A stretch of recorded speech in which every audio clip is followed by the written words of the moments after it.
Hai adik-adik Sobat Eksis, bagaimana kabar kalian hari ini? Semoga kalian semua dalam keadaan baik dan sehat. Berjumpa kembali dengan Kak Ella di channel Edukasi Eksis. Tempatnya kita belajar dan berbagi wawasan. Pada video kali ini, Kak Ella akan mengajak kalian semua untuk belajar tentang sosialisasi dalam masyarakat. Adik-adik Sobat Eksis, pernahkah kalian mendengar tentang sosialisasi dalam masyarakat? Bagaimana ya bentuk sosialisasi dalam masyarakat itu? Apakah seperti sosialisasi penyuluhan seperti ini? Agar kalian lebih mengetahuinya, yuk kita simak video ini sampai selesai. Adik-adik Sobat Eksis, kali ini kita akan membahas tentang sosialisasi. Bukan sosialisasi informasi seperti penyuluhan ya, namun sosialisasi ini adalah sosialisasi seorang individu dalam masyarakat.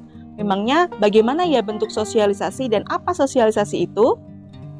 Sosialisasi secara singkat adalah proses belajar, sedangkan manusia lahir seperti kertas kosong putih yang mana ia belum mengetahui sikap apa ataupun bagaimana yang harus ia lakukan di dalam masyarakat.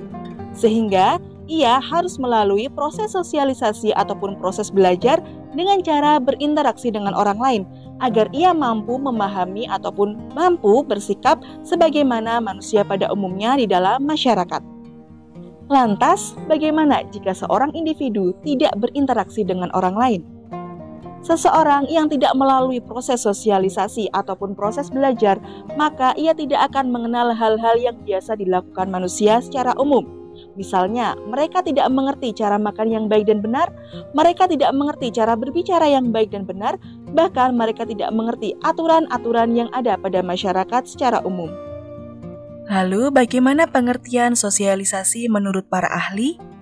Ada beberapa ahli yang mengemukakan pendapat tentang sosialisasi. Yang pertama, sosialisasi menurut Peter Berger. Sosialisasi menurut Peter Berger adalah proses di mana seorang anak belajar dan beradaptasi menjadi seorang yang berpartisipasi dalam masyarakat. Yang kedua yaitu menurut Robert M. Z. Lawang. Menurut Robert M. Z. Lawang, arti sosialisasi adalah proses mempelajari norma, nilai, peran, dan semua persyaratan lainnya yang diperlukan untuk memungkinkan berpartisipasi yang efektif dalam kehidupan sosial. Yang ketiga, sosialisasi menurut Anthony Giddens. Sosialisasi menurut Anthony Giddens adalah proses di mana seorang anak atau anggota baru dalam suatu kelompok belajar tentang cara hidup suatu masyarakat atau kelompok. Memangnya apa ya pentingnya sosialisasi itu? Dengan sosialisasi kita dapat belajar mengenai hal-hal yang biasa dilakukan oleh masyarakat, belajar tentang nilai dan norma yang ada di dalam masyarakat, dan belajar tentang apa yang boleh dilakukan dan apa yang tidak boleh dilakukan dalam masyarakat. Sehingga tujuan dari sosialisasi adalah seorang individu dapat belajar sehingga individu tersebut dapat diterima di dalam masyarakat.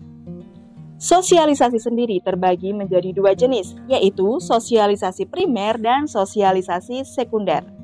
Sosialisasi primer adalah proses belajar, di mana seorang belajar di lingkungan pertamanya. Di mana ya lingkungan pertama seorang individu itu? Benar sekali, lingkungan pertama seorang individu adalah lingkungan keluarga. Sedangkan sosialisasi sekunder adalah proses belajar lanjutan dari lingkungan pertama seseorang. Di mana ya lingkungan setelah lingkungan pertama ataupun lingkungan keluarga seseorang itu? Benar sekali, lingkungan setelah lingkungan keluarga adalah lingkungan sekolah dan lingkungan rumah. Selain jenis sosialisasi, dalam sosialisasi juga terdapat agen-agen sosialisasinya. Seperti halnya kita jika ingin mempelajari sesuatu pastinya harus ada guru atau medianya dong. Begitu pula sosialisasi dalam masyarakat. Harus ada pengantar atau media ketika seorang individu akan belajar tentang cara hidup dalam masyarakat. Karena tidak akan mungkin seseorang belajar tanpa ada guru atau medianya, bukan? Nah, berikut ini ada beberapa agen dalam sosialisasi. Yang pertama yaitu keluarga, yang kedua yaitu kelompok sepermainan, yang ketiga sekolah, yang keempat media massa. Nah, agen-agen tersebut mempunyai tugas untuk melaksanakan proses sosialisasi. Kita ambil contoh dari agen sosialisasi yaitu keluarga. Keluarga merupakan agen pertama yang mengajarkan tentang beberapa kemampuan dasar seperti berkomunikasi, Berawal dari keluarga, kita akan mengerti bagaimana cara berkomunikasi yang baik dan benar dengan orang lain. Lalu, bagaimana jika agen-agen tersebut tidak melaksanakan sosialisasi dengan baik? Apabila agen tidak melaksanakan tugasnya dengan baik, maka individu dapat berperilaku menyimpang dari nilai dan norma, sehingga ia tidak mampu hidup sesuai dengan nilai dan norma dalam masyarakat. Nah, itulah tadi materi tentang sosialisasi dalam masyarakat. Semoga dengan materi ini adik-adik semakin bertambah paham ya. Cukup sekian dulu penjelasan dari Kak Ella. Jangan lupa untuk like, komen, dan share video ini ke teman-teman kalian semua agar teman-teman kalian dapat belajar bersama di channel Edukasi Eksis. Oh iya, jangan lupa juga untuk subscribe channel ini ya. Terima kasih, semoga bermanfaat. Bertemu dengan Kak Ella di video-video selanjutnya. Sampai jumpa.